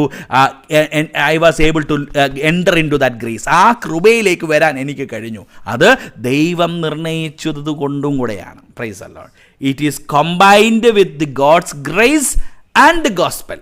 ദൈവവചനവും ദൈവിക സുവിശേഷവും ദൈവത്തിൻ്റെ പദ്ധതിയും കൂടെ ഒരുമിച്ച് ചേർന്നപ്പെട്ടപ്പോഴാണ് എനിക്ക് രക്ഷിക്കപ്പെടാനായിട്ട് കഴിഞ്ഞത്. Price the Lord. ദൈവവചനത്തെ ആഴമായിട്ട് ചിന്തിക്കുന്നവർക്ക് സ്റ്റിൽ ഞാൻ നിങ്ങളുടെ ഹൃദയത്തിൽ ഒത്തിരി ചോദ്യങ്ങൾ ബാക്കി വെച്ചിട്ടാണ് മുന്നോട്ട് പോകുന്നതെന്ന് എനിക്ക് നല്ല ബോധ്യമുണ്ട്. എങ്കിൽ തന്നെയും കൂടുതൽ ചിന്തിക്കാനും അതിനെക്കുറിച്ച് പഠിക്കാനും നിങ്ങൾ തന്നെ അവസരങ്ങൾ എടുക്കണമേ എന്ന് ഞാൻ ആ ഭാഗം വിടുകയാണ്. Praise the Lord. അടുത്തൊരു ഭാഗത്തേക്ക് പൗലോസ് വീണ്ടും പോകുമ്പോൾ താൻ ഒന്നാമത്തെ കാര്യം, the divine selection that was done by with a purpose. Then ദൈവത്തിൻ്റെ ആ ഡിവൈൻ സോവർണിറ്റി, ദൈവത്തിൻ്റെ ആ അപ്രമാദിത്തെക്കുറിച്ച് പൗലോസ് തൻ്റെ വാക്യങ്ങൾ 14 മുതൽ 29 വരെയുള്ള വാക്യങ്ങൾ, ഏകദേശം ദീർഘമേറിയ വാക്കുകൾ 15 വാക്യങ്ങളോളം ദൈവത്തിൻ്റെ അപ്രമാദിത്തെക്കുറിച്ച് വ്യക്തമാക്കിയാണ്. Praise the lord. സ്റ്റിൽ നമുക്ക് ഞാൻ മുമ്പ് പറഞ്ഞതുപോലെ അതിൻ്റെ വ്യാപ്തിയെക്കുറിച്ച് നമുക്ക് വീണ്ടും ഒരു it was an unfair deal from God എന്ന് നമ്മുടെ മനസ്സിൽ വീണ്ടും ചോദ്യം ഉയരുമെങ്കിലും ദൈവത്തിൻ്റെ ശരിയെന്നുള്ളത് ദൈവത്തിനെന്നും ശരി തന്നെയാണ്. Praise the Lord. അവിടെ ഗോഡ്സ് റൈറ്റ്, ഒന്നാമത് ദൈവത്തിൻ്റെ ആ റൈറ്റ് എന്ന് പറയുന്നത് 15 വാക്യം മുതൽ താഴോട്ട് വായിക്കുമ്പോൾ ഇങ്ങനെ വായിക്കുന്നു: എനിക്ക് കരുണ തോന്നണം എന്നുള്ളവനോട് കരുണ തോന്നുകയും എനിക്ക് കനിവ് തോന്നണം എന്നുള്ളവനോട് കനിവ് തോന്നുകയും ചെയ്യും എന്ന് ഞാൻ മോശയോട് അരുളി ചെയ്തു. That is a clear reference to Exodus chapter 33. എത്ര പേര് ഇന്നത് വായിച്ചു? Praise the Lord. ഇന്ന് നമ്മുടെ വൈപ്പിയിലെ സഹോദരന്മാർക്ക് തന്ന നമ്മുടെ ഇയർ കലണ്ടർ അല്ലെങ്കിൽ ഇയർലി കലണ്ടർ റീഡിങ്ങിലെ പോർഷനാണ് Exodus chapter 33. Praise the lord. വായിച്ചവർക്ക് നന്നായിട്ടറിയാം, അതിനകത്ത് വ്യക്തമായിട്ട് രേഖപ്പെടുത്തിയിട്ടുണ്ട്. അതുകൊണ്ട് ബൈബിൾ ആ കാർഡ് പ്രകാരം വായിക്കാൻ ഈ സമയത്ത് ഞാൻ ഒന്നുകൂടെ ഒന്ന് റിമൈൻഡ് ചെയ്യുകയാണ്. ഇന്ന് വായിച്ച ഭാഗത്ത് ഈ പറയുന്നതിൻ്റെ കറസ്പോണ്ടിങ് ആയിട്ടുള്ള ബാക്ക്ഗ്രൗണ്ടിൽ അവിടെ കിടപ്പുണ്ട്. എന്താണെന്ന് പറയാൻ കഴിയുമോ? എന്താണ് അവിടെ? ദൈവത്തിന് അവിടെ അറിയാം, കാളക്കുട്ടിയെ വാർത്തുണ്ടാക്കിയതായ അഹരോന്റെ നേതൃത്വത്തിൽ കാളക്കുട്ടിയെ വാർത്തുണ്ടാക്കി വളരെ കോപിഷ്ഠനായി മോശ പർവ്വതത്തിൽ നിന്ന് ഇറങ്ങി വന്നപ്പോൾ മോശ എന്താ ചെയ്തത്? മോശ അവിടെ ഒരു വലിയൊരു ഡിസിഷൻ എടുത്തു. ദൈവത്തിൻ്റെ പക്ഷത്തേക്കുള്ളവർ മാറി നിൽക്കട്ടെ എന്ന് പറഞ്ഞപ്പോൾ ലേവ്യരായ കുറച്ച് പേര് ലേവ്യ ഗോത്രം മാറി നിന്നു. നമ്മളവിടെ വായിക്കുന്നുണ്ട്. എന്നിട്ട് വാളെടുത്ത് ബാക്കിയുള്ളവരെ വെട്ടിക്കൊല്ലാനായിട്ട് പറഞ്ഞപ്പോൾ ഏകദേശം 3000 പേരെ അവിടെ കൊന്നതായിട്ട് കാണുന്നു. പക്ഷെങ്കിൽ there God shown some grace to some. നമ്മളറിയാമല്ലോ, ഇസ്രായേൽ ജനത്തെ അവിടെ നിന്ന് മിസ്രൈമിൽ നിന്ന് പുറപ്പെട്ടപ്പോൾ ഉണ്ടായ കണക്ക് നമ്മൾ വായിച്ചിട്ടുണ്ട്. എത്ര ലക്ഷം ആളുകളാണ് അവിടെ നിന്ന് പുറപ്പെട്ടത്. എന്നാൽ ഇവിടെ ലേവ്യ ഗോത്രം മാത്രം മാറി നിന്നാൽ പിന്നീടുള്ളതും ആയിരക്കണക്കിന് ആളുകളുണ്ട്. എന്നാൽ ഒരു 3000 പേരാണ് അതിനകത്ത് മരിച്ചത്. 3000 പേരെയാണ് അവിടെ ആ ദൈവത്തിൻ്റെ ആ ആജ്ഞയിൽ അവിടെ കൊല്ലപ്പെട്ടത്. അപ്പോൾ ഇവിടെ വിശ്വസ്തരായിരുന്നവർ ദൈവമുമ്പാകെ അവിശ്വസ്തത കാണിച്ചവരെ കൊല്ലാൻ പറഞ്ഞപ്പോൾ 3000 പേരെ കൊന്നു. എന്നാൽ ഞാൻ വീണ്ടും പറയട്ടെ, അവിടെ അവിശ്വസ്തരായിരുന്ന കുറച്ച് പേരുടെ ബാക്കിയില്ലേ? അതോ ലേവ്യർ മാത്രമാണോ പിന്നീട് അങ്ങോട്ട് മുമ്പോട്ട് നീങ്ങിയത്? അല്ല, ലേവ്യരല്ല, അവിടെ ബാക്കിയുള്ള എല്ലാ ഗോത്രക്കാരും ഉണ്ട്. അവിടെ കുറ്റം ചെയ്തവരെല്ലാം അവിടെ കിടപ്പുണ്ട്.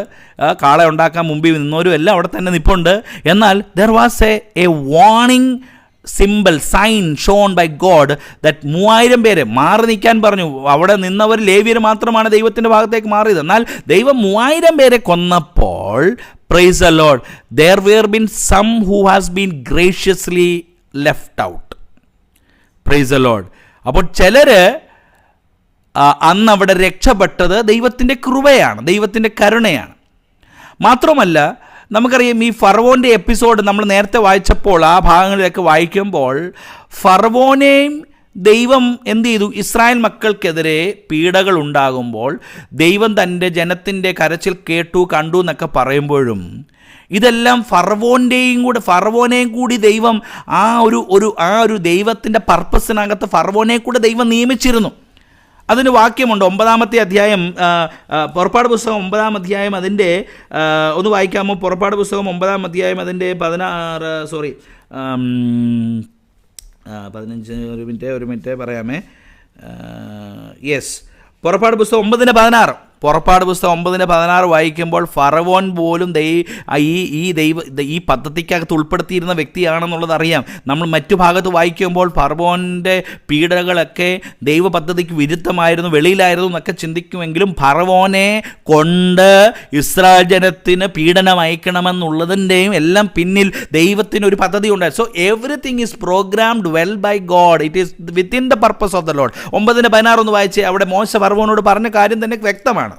എങ്കിലും എന്റെ ശക്തി നിന്നെ കാണിക്കേണ്ടതിനും എന്റെ നാമം സർവ്വഭൂമിയിലും പ്രസ്താവിക്കപ്പെടേണ്ടതിനും ഞാൻ നിന്നെ നിർത്തിയിരിക്കുന്നു. ഫറവോനെ ദൈവം നിർത്തിയിരിക്കുന്നത് for the glory of God, ദൈവത്തിന്റെ മഹത്വം സകലരെയും കാണിക്കാൻ പറ്റും. അപ്പോൾ അതിൻ്റെ അർത്ഥം ഈ പീഡകളെല്ലാം അങ്ങോട്ട് അയക്കുമ്പോഴും എല്ലാം ദൈവത്തിൻ്റെ കാര്യമുണ്ട്. നീ ഇവിടെ നിന്ന് ഭരിക്കുന്നത്, നീ ജനത്തിനു മേലെ അയക്കുന്നതെല്ലാം ദൈവത്തിൻ്റെ ആ വലിയ മഹത്വം വെളിപ്പെടുത്താനാണ് നിന്നെ അവിടെ ആക്കി വെച്ചിരിക്കുന്നതെന്ന് ആ ഭാഗങ്ങൾ നമ്മെ ഓർപ്പിക്കും. സോ ഞാൻ പറഞ്ഞു വന്നത്, there are certain things that we cannot say unfair. ദൈവം ഒരു യുക്തിയില്ലാതാണല്ലോ പ്രവർത്തിച്ചത് എന്ന് പറയാൻ പറ്റത്തില്ല. there is everything is rightful from God. ദൈവത്തിൻ്റെ മുമ്പിൽ സകലതും ശരിയാണ്. Praise the Lord. ദൈവത്തിന് തെറ്റില്ല. Praise the Lord. ദൈവത്തിൻ്റെ മുമ്പിൽ സകലതും ശരിയാണ്. God's right is always right. ദൈവത്തിൻ്റെ പ്രൈസ് ദി ലോർഡ് ശരി എപ്പോഴും ശരി തന്നെയാണ്. Praise the Lord. അതുകൊണ്ട് തന്നെയാണ് പ്രൈസ് ദി ലോർഡ് ഈ റോമാലേഖനം 16-17 വാക്യങ്ങൾ, 16 മുതലുള്ള താഴോട്ടുള്ള വാക്യങ്ങൾ അതിനെ ശരിവെക്കുന്നുണ്ട്. അതുകൊണ്ട് ഇച്ഛിക്കുന്നവനാലുമല്ല ഓടുന്നവനാലുമല്ല കരുണ തോന്നുന്ന ദൈവത്താൽ അത്രേ സകലതും സാധിക്കുന്നത്. ഫറവോനെ നിർത്തിയതും എല്ലാം അങ്ങനെ 18-ാമത്തെ വാക്യം വായിക്കുമ്പോൾ, അങ്ങനെ തനിക്ക് മനസ്സുള്ളവനോട് അവന് കരുണ തോന്നുന്നു, തനിക്ക് മനസ്സുള്ളവനെ അവൻ കഠിനനാക്കുന്നു. Praise the lord. Praise the lord. അപ്പോൾ there is something that is very fair and right in the thought of God. ദൈവത്തിൻ്റെ ചിന്തയിൽ ചിലത് വളരെ ശരി തന്നെയാണ്. അപ്പോൾ ഞാനും നിങ്ങളും ദൈവത്തിൻ്റെ ശരിക്കകത്ത്, ദൈവത്തിൻ്റെ റൈറ്റിനകത്ത് ഉൾപ്പെടാൻ കാരണമായി തീർന്നപ്പോൾ, പ്രൈസ് ദി ലോർഡ്, ദൈവത്തെ നാം എത്രമാത്രം സ്തുതിക്കണം. അവിടെയാണ് ഞാൻ നേരത്തെ പറഞ്ഞ ഫ്രീ വില്ലൊക്കെ എടുത്ത് ദൂരെ കളയേണ്ടി വരും. കാരണം ദൈവം ഓൾറെഡി പർപ്പസ് ചെയ്തിട്ടുണ്ടല്ലോ. എന്നാൽ അവിടെയും കഴിഞ്ഞ ദിവസം ഒരു സഹോദരൻ എന്നോട് ചോദിച്ചൊരു ചോദ്യം, ഇതിനോട് ബന്ധപ്പെട്ടൊരു ചോദ്യമാണ്, പാസ്റ്റർ അങ്ങനെയാണെങ്കിൽ പിന്നെ നമ്മൾ ഈ സുവിശേഷം പറയുന്നതും ഈ ഇതൊക്കെ ചെയ്യുന്നതൊക്കെ എന്തിനാ? കാരണം ദൈവം ചിലരെ ഓൾറെഡി നിത്യതയ്ക്ക് വേണ്ടി റെഡിയാക്കിയിട്ടുണ്ട്, പർപ്പസ് ചെയ്തിട്ടുണ്ട്. ചിലരെ നീ എന്തൊക്കെ ചെയ്തെന്ന് പറഞ്ഞാലും നീ നരകത്തിൽ പോകാനുള്ളവനാണെന്ന് ദൈവം പറഞ്ഞിട്ടുണ്ട്. പിന്നെ നമ്മളെന്താണ് ഈ സുവിശേഷം പറഞ്ഞുകൊണ്ടിരിക്കുന്നത്? അതിന് still that is A valid question. അത് വലിയൊരു ഡിലമിക് ക്വസ്റ്റ്യൻ തന്നെയാണ്. എങ്കിൽ കൂടി ഞാൻ പറയട്ടെ, ഇതിനകത്തെല്ലാം ദൈവത്തിൻ്റെ പർപ്പസിനകത്തേക്ക് വരണമെങ്കിൽ he should transfer through the grace. Price the Lord. ദൈവത്തിന് എന്നെ രക്ഷിക്കാനായിട്ട് ദൈവ നിത്യതയ്ക്കായിട്ട് എന്നെ ഒരുക്കിയെങ്കിലും അത് സാധ്യമാകണമെങ്കിൽ കൃപയ്ക്കകത്തൂടെ പറ്റത്തുള്ളൂ. അത് സാധ്യമാകണമെങ്കിൽ ആ കൃപയ്ക്കകത്തേക്ക് ഞാൻ വരണം. ആ കൃപയ്ക്കകത്തേക്ക് വരണമെങ്കിൽ ഒരുവനോട് ഈ കൃപയെക്കുറിച്ച് ഞാൻ എന്ത് ചെയ്യണം? പറയണം. ഈ ദൈവകൃപയെക്കുറിച്ച് പറഞ്ഞെങ്കിൽ മാത്രമേ അവരിലേക്ക് ഈ ദൈവിക നിർണയം പകരപ്പെടുകയുള്ളൂ. അതുകൊണ്ട് ഇന്നും ഞാനും നിങ്ങളും കർത്താവിൻ്റെ മഹത്വമുള്ള വേലയിൽ തുടരേണ്ടതിൻ്റെ കാരണം എന്തെന്ന് ചോദിച്ചാൽ, praise the Lord, this is our task to show that you are chosen by the Lord. അവിടെ നിങ്ങളെ ദൈവം തെരഞ്ഞെടുത്തിട്ടുണ്ട്. അവിടെ ഈ വാക്യങ്ങൾ താഴോട്ട് വായിക്കുമ്പോൾ അറിയാം, ഈ തെരഞ്ഞെടുപ്പിനെ അവഗണിക്കുന്നവർ, ഈ ദൈവിക നിർണയത്തെ അവഗണിക്കുന്നവർ നിത്യ നരകത്തിന് ഓഹരിക്കാരാകും. Because they are sinners. എല്ലാ മനുഷ്യരും സിന്നേഴ്സ് ആണ്. അപ്പോൾ ഞാനും നിങ്ങളും പാപത്തിൽ നിന്ന് രക്ഷിക്കപ്പെട്ടതോ അതിനെക്കാട്ടിൽ ഉപരിയായി ദൈവം ഡിസയർ ചെയ്തു. Praise the lord. ആ ഡിസയറിലൂടെ ഞാൻ കടക്കണമെങ്കിൽ ആ ദൈവകൃപ എന്നിൽ പകരപ്പെടണം. യേശുക്രിസ്തുവിലൂടെ എന്നിലേക്ക് പകർന്ന ദൈവകൃപയാണ് എന്നെ നിത്യതയിലേക്ക് എത്തിക്കുന്നത്. അതുകൊണ്ട് still our process of missions, our gospelization, ഇതെല്ലാം ഇന്നും വാലിഡാണ്. അതിന് യാതൊരു ഭംഗവും ഉണ്ടായിട്ടില്ല. Praise the lord. അപ്പോൾ ഒന്ന്, the God's right is always right. And രണ്ടാമത്തെ കാര്യം, ഇവിടെ ഗോഡ്സ് റീസൺ. 19 മുതൽ താഴെയുള്ള വാക്യങ്ങൾ വായിക്കുമ്പോൾ അത് കൃത്യമായി അത് രേഖപ്പെടുത്തിയിട്ടുണ്ട്. ദ റീസൺ, ദൈവത്തിൻ്റെ പദ്ധതിക്കകത്ത് ഉള്ള അതിൻ്റെ പിന്നിലെ യുക്തി. പൗലോസിനറിയാം ഇത് പറയുമ്പോൾ അടുത്ത ചോദ്യം വരാൻ സാധ്യത ഉള്ളത്, ഇപ്പോൾ രക്ഷ എന്നുള്ളത് ദൈവത്തിൻ്റെ പരിപൂർണ അധികാരത്തിൽപ്പെട്ട ഒന്നാണെങ്കിൽ, പ്രൈസ് ദി ലോർഡ്, രക്ഷിക്കപ്പെടാത്തവർ അല്ലെങ്കിൽ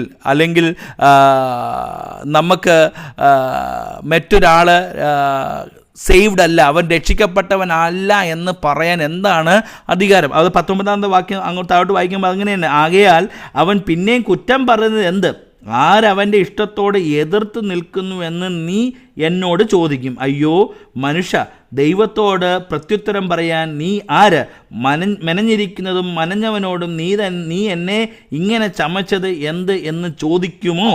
അല്ല, കുശവനത്രേ പിണ്ടത്തിൽ നിന്ന് ഒരു പാത്രം മാനത്തിനും മറ്റൊരു പാത്രം അപമാനത്തിനും ഉണ്ടാക്കാൻ മണ്ണിന്മേൽ അധികാരമില്ലയോ? എന്നാൽ ദൈവം തൻ്റെ കോപം കാണിക്കുവാനും ശക്തി വെളിപ്പെടുത്തുവാനും യഹൂദരിൽ നിന്ന് മാത്രമല്ല ജാതികളിൽ നിന്ന് വിളിച്ച തേജസ്സിനായി മുന്നൊരുക്കിയ കരുണാപാത്രങ്ങളായ നമ്മിൽ തൻ്റെ തേജസ്സിൻ്റെ ധനം വെളിപ്പെടുത്തുവാനും ഇച്ഛിച്ചിട്ട് നാശയോഗ്യമായ കോപപാത്രങ്ങളെ വളരെ ദീർഘക്ഷമയോടെ സഹിച്ചുവെങ്കിൽ എന്ത്? Praise the lord. അപ്പോൾ ദൈവത്തിൻ്റെ ആ കാരണം അവിടെ വ്യക്തമാക്കുകയാണ്. Praise the lord. അതായത് ഈ വാക്യങ്ങൾ നമ്മളെ വായിക്കുന്നത്, that I will remind you that if sinner got only justice, ദൈവം മുമ്പാകെ പാപികൾക്ക് ഒരു ജസ്റ്റിസ് മാത്രം കിട്ടി എന്നുണ്ടെങ്കിൽ, praise the lord, all sinners would be in the hell. കാരണം നീതീകരണം മാത്രമല്ല, ദൈവത്തിൻ്റെ ഇഷ്ടം കൂടി അതിനകത്ത് ഉണ്ടാകണം. Praise the lord. However God who is choosing to demonstrate divine sovereign grace. ദൈവമാണ് എല്ലാവരുടെ മേലുമുള്ള ദൈവിക നിർണയത്തെയും സോവർണിറ്റിയെയും ഡിസൈഡ് ചെയ്യുന്നത്. അതാണ് അവിടെ പറയുന്നത്. ഒരു കുശവന് താൻ ഉപയോഗിക്കുന്ന മണ്ണിന്മേൽ അധികാരമുണ്ട്. ആ അധികാരം ഉപയോഗിച്ച് ഒന്നിനെ മാനപാത്രവും മറ്റുള്ളതിനെ അപമാനത്തിനു വേണ്ടിയും തനിക്ക് എന്ത് ചെയ്യാം? ഉണ്ടാക്കാനായിട്ട് കഴിയും. Praise the Lord. അതുകൊണ്ട് എന്നെ കേൾക്കുന്ന പ്രിയപ്പെട്ടവരെ, it is totally under the God's. അതുകൊണ്ടാണ് 22-ാമത്തെ വാക്യം വായിക്കുമ്പോൾ ദൈവത്തിൻ്റെ കോപം കാണിക്കുവാൻ അവന് അധികാരമുണ്ട്. ദൈവം ഒരു കുശവന് തൻ്റെ മേലുള്ള മണ്ണിൻ്റെ മേൽ അധികാരം കാണിക്കാൻ കുശവന് കഴിയുമെങ്കിൽ, ദൈവത്തിന് എൻ്റെ മേൽ കോപം ചൊരിയാൻ ഉള്ള എല്ലാ അധികാരവും ദൈവത്തിന് ഉണ്ട്. Price the Lord. ഹല്ലേലൂയ. അങ്ങനെയെങ്കിൽ ഇന്ന് രാത്രികാലം ദൈവത്തിൻ്റെ യുക്തിക്ക്, പ്രൈസ് ദി ലോർഡ്, മറിച്ച് നമുക്കൊരു ചോദ്യം ചോദിക്കാനായിട്ടില്ല. Price the Lord. ദൈവത്തിൻ്റെ യുക്തിക്ക് മറിച്ച് നമുക്കൊന്നും ഉള്ളൊരു കാര്യമില്ല. എനിക്കറിയാം this will be a hard truth for us. ഇത് നമുക്ക് ഉള്ളിൽ കൊണ്ടുവരുന്ന വലിയ കാഠിന്യമേറിയ ഒരു സത്യമായിരിക്കാം. ദൈവത്തിൻ്റെ യുക്തിക്കും ദൈവത്തിൻ്റെ ഹിതത്തിനും പ്രൈസ് ദി ലോർഡ് നമുക്കൊന്നുമില്ല. ദൈവം ചിലതിനെ രക്ഷയ്ക്കായിട്ടും ചിലതിനെ നാശത്തിനായിട്ടും ദൈവിക പദ്ധതിയിൽ അതിനകത്ത് പക്ഷെങ്കിൽ ദൈവത്തിൻ്റെ കരുണയും കൃപയും ധാരാളമായി ചൊരിഞ്ഞിട്ടുണ്ടെന്നുള്ളത് ഈ രാത്രികാലം നമ്മെ ബലപ്പെടുത്തുന്ന ഒരു കാര്യമാണ്. അപ്പോൾ തന്നെ അവിടെ ഒരു ശേഷിപ്പിനെക്കുറിച്ച് പൗലോസ് ഓർപ്പിക്കുകയാണ്. 25-ാമത്തെ വാക്യം മുതൽ താഴോട്ട് വായിക്കുമ്പോൾ അവിടെ എൻ്റെ ജനമല്ലാത്തവരെ എൻ്റെ ജനമെന്നും പ്രിയല്ലാത്തവളെ പ്രിയ എന്നും ഞാൻ വിളിക്കും. ഇത് ഹോശയ്യ പ്രവാചന പുസ്തകത്തിൽ നിന്ന് എടുത്തിട്ടുണ്ട്. ഇതെല്ലാം കൊട്ടേഷൻസാണ്, എല്ലാം പഴയ നിയമത്തിൽ നിന്നുള്ള കൊട്ടേഷൻസാണ്. നിങ്ങൾ എൻ്റെ ജനമല്ല എന്നും അവരോട് പറഞ്ഞ ഇടത്തിൽ അവർ ജീവനുള്ള ദൈവത്തിൻ്റെ മക്കളെന്ന് വിളിക്കപ്പെടും എന്ന് ഹോശയ്യ പുസ്തകത്തിൽ അരുളി ചെയ്തിരിക്കുന്നുവല്ലോ. യെശയ്യാവോ ഇസ്രായേലിനെക്കുറിച്ച് ഇസ്രായേൽ മക്കളുടെ എണ്ണം കടൽക്കരയിലെ മണൽ പോലെ ആയിരുന്നാലും ശേഷിപ്പത്രേ രക്ഷിക്കപ്പെടൂ. കർത്താവ് ഭൂമിയിൽ തൻ്റെ വചനം നിവർത്തിച്ച് ക്ഷണത്തിൽ തീർക്കുമെന്ന് വിളിച്ചു പറഞ്ഞു. സൈന്യങ്ങളുടെ കർത്താവ് നമുക്ക് സന്തതിയെ ശേഷിപ്പിച്ചില്ലെങ്കിൽ നാം സോദോമിനെ പോലെ ആകുമായിരുന്നു, ഗോമേരയ്ക്കും സാദൃശ്യമാകുമായിരുന്നു എന്ന് യെശയ്യാവ് മുൻകൂട്ടി പറഞ്ഞുവല്ലോ. അപ്പോൾ എവിടെയെല്ലാം ദൈവത്തിൻ്റെ ഒരു ശേഷിപ്പ് ദൈവം മാറ്റിവെച്ചിട്ടുണ്ട്. പൗലോസ് ഹോശയ്യ പ്രവചനത്തിൽ നിന്നും യെശയ്യാ പ്രവചനത്തിൽ നിന്നും ഇത് റിമൈൻഡ് ചെയ്യുന്നത് യഹൂദന്മാരെ ഉദ്ദേശിച്ചാണ്. Praise the lord. അങ്ങനെയെങ്കിൽ പ്രൈസ് ദി ലോർഡ്, ദൈവം നമ്മളെല്ലാവരെയും സൃഷ്ടിച്ചപ്പോൾ നമ്മളെല്ലാം ആദാമ്യ വർഗത്തിൽപ്പെട്ടവരാണെങ്കിലും we were all lost sinners. നമ്മളെല്ലാവരും നിത്യ നരകത്തിലേക്ക് മാർച്ച് ചെയ്തുകൊണ്ടിരുന്നവരാണ്. It is the grace of God. ദൈവത്തിൻ്റെ കൃപ എൻ്റെ മേലും നിങ്ങളുടെ മേലും ഇന്ന് രാത്രികാലം ഉണ്ടായതുകൊണ്ട്, അല്ലെങ്കിൽ നമ്മുടെ മേൽ പകർന്നതുകൊണ്ടാണ് ഇന്ന് നമ്മൾ ദൈവമക്കളായി we are marching to that eternal heaven. Praise the Lord. ദൈവത്തിൻ്റെ നിത്യ സ്വർഗത്തിലേക്ക് നമ്മൾ പോകാനുള്ള കാരണം it is not with anything, because it is only through the grace. ആ ഗ്രേസിനെ അക്നോളജ് ചെയ്യാനാണ് ദൈവം ഈ രാത്രികാലവും നമ്മെക്കുറിച്ചും ആഗ്രഹിക്കുന്നത്. എന്നെ കേൾക്കുന്ന പ്രിയപ്പെട്ടവരെ, ദൈവകൃപയ്ക്കായി ആ ദൈവകൃപയിലേക്ക് ദൈവം നമ്മെ അടുപ്പിച്ചതിനായിട്ട് ദൈവത്തിന് കോടി സ്തോത്രങ്ങൾ അർപ്പിക്കണം. കാരണം what merit is on us. ദൈവത്തിന് നമ്മെ തിരഞ്ഞെടുക്കാൻ ഞാൻ എന്തെങ്കിലും IAS എക്സാം പോലെ പാസ്സാക്കിയിട്ടാണോ എന്നെ ദൈവം തിരഞ്ഞെടുത്തത്? ഞാൻ ഈ ദൈവകൃപയിലേക്ക് വരാൻ ഞാൻ എൻട്രൻസ് എക്സാം ജയിച്ചതിൻ്റെ പേരിലാണോ? അല്ല. ദൈവത്തിന് എന്നോട് കൃപ തോന്നി, ദൈവത്തിന് എന്നോട് കരുണ തോന്നി. That is a greatest achievement in this world. ഈ ലോകത്തിൽ എത്രയോ കോടിക്കണക്കിന് ആൾക്കാരുണ്ടായിരുന്നു, എന്നാൽ എന്നെ ദൈവം കണ്ടെങ്കിൽ it is not my merit, it is totally on God's right, God's reason and God's remnant that would be seen in heaven. എന്നെയും നിങ്ങളെയും ആ ശേഷിപ്പിനകത്ത് ഉൾപ്പെടുത്തിയതിനോർത്ത് ദൈവത്തിന് നമുക്ക് സ്തോത്രം അർപ്പിക്കണം. അവസാനത്തെ ചിന്തയിലേക്ക് കടന്നു വരാം. And finally Paul is giving that divine salvation, ആ നിത്യരക്ഷ കുറിച്ച് അവസാനത്തെ വാക്യങ്ങൾ, അതായത് 30 മുതൽ 33 വരെയുള്ള വാക്യങ്ങളിൽ നമ്മൾ കാണുന്നു. ഫസ്റ്റ് തിങ്, ആ ഡിവൈൻ സാൽവേഷനിൽ, ആ ദൈവിക രക്ഷയ്ക്കകത്ത് ഉൾക്കടക്കം ചെയ്തിട്ടുള്ളതാണ് ദ റൈച്ചസ്നെസ്, നീതീകരണം. ഇതിനെക്കുറിച്ച് ധാരാളം ഞാൻ റോമാലേഖന പഠനത്തിൽ നിങ്ങളോട് സംസാരിച്ചിട്ടുള്ളതാണ്. അതുകൊണ്ട് ഈ രാത്രിയിൽ അതിനെ വീണ്ടും ഊന്നൽ നൽകി പറയേണ്ട ആവശ്യമില്ല എന്നെനിക്കറിയാം. അവിടെ വായിക്കുന്ന 30 മുതൽ 33 വരെയുള്ള വാക്യങ്ങൾ വായിക്കുമ്പോൾ അവിടെ നാം ഇങ്ങനെ വായിക്കുന്നു: ആകയാൽ നാം എന്തു പറയേണ്ടു? നീതിയെ പിന്തുടരാതെ ജാതികൾ നീതി പ്രാപിച്ചു, വിശ്വാസത്തിലുള്ള നീതി തന്നെ. നീതിയുടെ പ്രമാണം പിന്തുടർന്ന് ഇസ്രായേലോ ആ പ്രമാണത്തിൽ എത്തിയില്ല. താഴോട്ടുള്ള വാക്യങ്ങളെല്ലാം അത് തന്നെ ബോധിപ്പിക്കുമ്പോൾ 31 വരെയുള്ള വാക്യങ്ങൾ വായിക്കുമ്പോൾ അവിടെ നാം കാണുന്നത് ഈ രക്ഷയെന്ന് പറയുന്നത് എനിക്കും നിങ്ങൾക്കും തന്ന നീതീകരണമാണ്. ആകയാൽ നാം എന്തു പറയേണ്ടു? നീതിയെ പിന്തുടരാതെ ജാതികൾ നീതി പ്രാപിച്ചു, വിശ്വാസത്തിലുള്ള നീതി തന്നെ. നീതിയുടെ പ്രമാണം പിന്തുടർന്ന ഇസ്രായേലോ ആ പ്രമാണത്തിൽ എത്തിയുമില്ല. Price the lord. അപ്പോൾ ദൈവം വളരെ ക്ലിയറായിട്ട് ഇവിടെ വ്യക്തമാക്കിയാണ്, hallelujah, righteousness is given those who believe the gospel message. അതിന് സാധൂകരിക്കുന്ന ഒത്തിരി വേദഭാഗങ്ങളുണ്ട്. ഞാൻ അതിലേക്ക് കിടക്കുന്നില്ല. ഉദാഹരണത്തിന് 2 കൊരിന്ത്യർ ലേഖനം 5-ാം അധ്യായം 21-ാമത്തെ വാക്യം. 2 കൊരിന്ത്യർ ഒന്ന് വായിച്ചേക്കാം. 2 കൊരിന്ത്യർ ലേഖനം 5:21. ആർക്കെങ്കിലും ഒന്ന് പെട്ടെന്ന് വായിക്കാമോ? 2 കൊരിന്ത്യൻസ് 2 കൊരിന്ത്യൻസ് ചാപ്റ്റർ 5 വേഴ്സ് 21 ഒന്ന് വായിച്ചോ.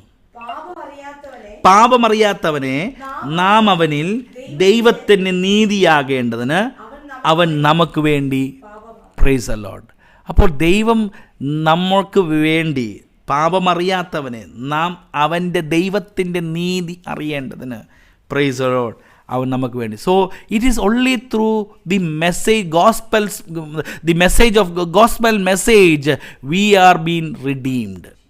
എനിക്കും മേലുള്ള ദൈവത്തിൻ്റെ നിർണയമുണ്ടായിരുന്നു. എങ്കിലും it is when I was able to believe in God's gospel that enabled me to be a God's child. ഇത് ദൈവത്തെ അറിയാത്തതായ ഈ ദൈവത്തെ അറിയാത്ത ജാതികളായിരുന്നവർ ഈ രക്ഷയെ എങ്ങനെ പ്രാപിച്ചു? Price the Lord. എന്നാൽ ഇതറിയാമെന്നിരുന്ന യഹൂദന്മാർ അത് മിസ് ചെയ്തു. Praise the Lord. ജാതികളായിരുന്നവർ ദൈവത്തെ അറിയാത്തവരാണെങ്കിലും അവർ ഈ നീതിയിലേക്ക് വന്നു. എന്നാൽ യഹൂദന്മാരെക്കുറിച്ച് അവിടെ പറയുന്നത്, യഹൂദന്മാർ ഇതിനെ എന്ത് ചെയ്തു? മിസ് ചെയ്തു. Praise the Lord. എന്തുകൊണ്ട്? It is divine sovereignty. Praise the Lord. ഇന്ന് രാത്രികാലം ഹല്ലേലൂയ, ജാതികളോട് ഈ സുവിശേഷം അറിയിക്കുവാനായി ദൈവത്തിന് കരുണ തോന്നിയതുകൊണ്ട് ദൈവത്തിൻ്റെ പദ്ധതിയിൽ, നിർണയത്തിൽ ഞാനും നിങ്ങളും ഉൾപ്പെടാൻ കാരണമായി തീർന്നു.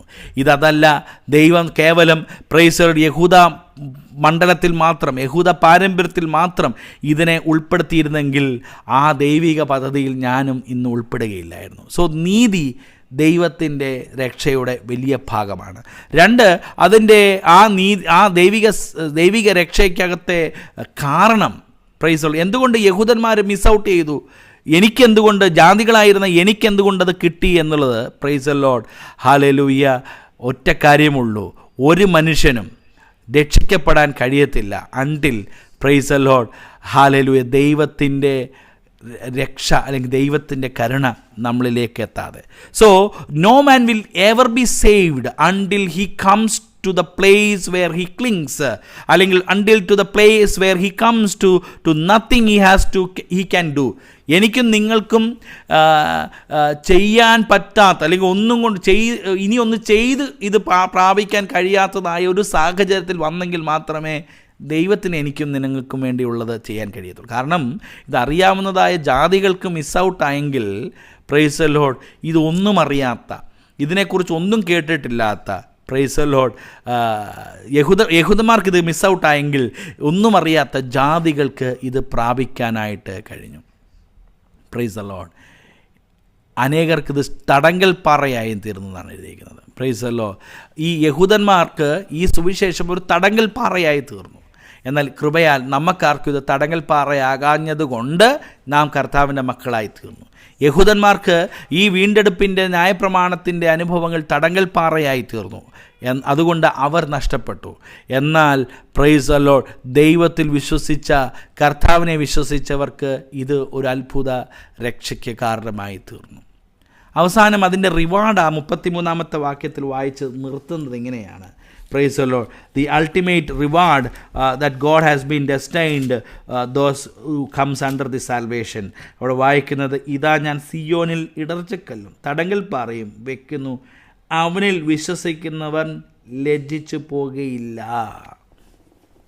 നമുക്കുള്ള റിവാർഡെന്ന് പറയുന്നത്, the believers are promised that who come to this faith will not be ashamed.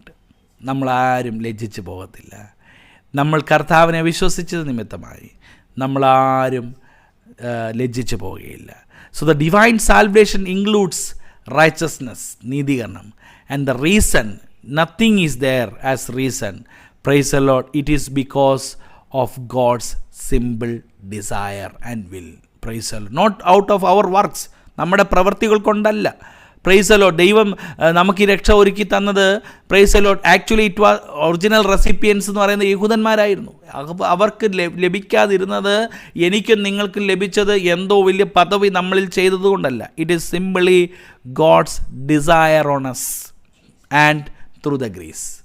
അതുകൊണ്ട് ഈ രാത്രികാലം എന്നെ കേൾക്കുന്ന പ്രിയപ്പെട്ടവരെ, എത്ര പേർക്ക് ദൈവത്തിൻ്റെ ആ ശബ്ദം കേട്ടിട്ട്, പ്രൈസ് ദി ലോർഡ്, അതിനോട് നീതിയുക്തമായി പ്രതികരിക്കാനായിട്ട് നമുക്ക് കഴിയും? ഇന്ന് രാത്രികാലം കേൾക്കപ്പെട്ട വചനത്തിന് മുമ്പാകെ നമ്മെ തന്നെ സമർപ്പിക്കാം. ഈ ആലോചനകൾ നമ്മെ ഒത്തിരി ചിന്തിപ്പിക്കാനും വീണ്ടും ആഴത്തിൽ ചിന്തിപ്പിക്കാനൊക്കെ നമ്മെ സഹായിക്കുമെങ്കിൽ ഞാൻ പറയുന്നു, ഈ ലേഖനം, ഈ അധ്യായം വീണ്ടും വീണ്ടും നിങ്ങൾ വായിച്ച്, പ്രൈസ് ദി ലോർഡ്, അതിനകത്തെ ആത്മീയ മർമ്മങ്ങളെ വീണ്ടും ഗ്രഹിപ്പാനായിട്ട് നിങ്ങൾക്ക് ആഹ്വാനം നൽകുകയാണ്. കാരണം ഇവിടെ ദൈവത്തിൻ്റെ നിത്യമായ രക്ഷയെക്കുറിച്ചുള്ള ദൈവത്തിൻ്റെ പദ്ധതി വളരെ വ്യക്തമായി പൗലോസ് ഓർപ്പിക്കുകയാണ്.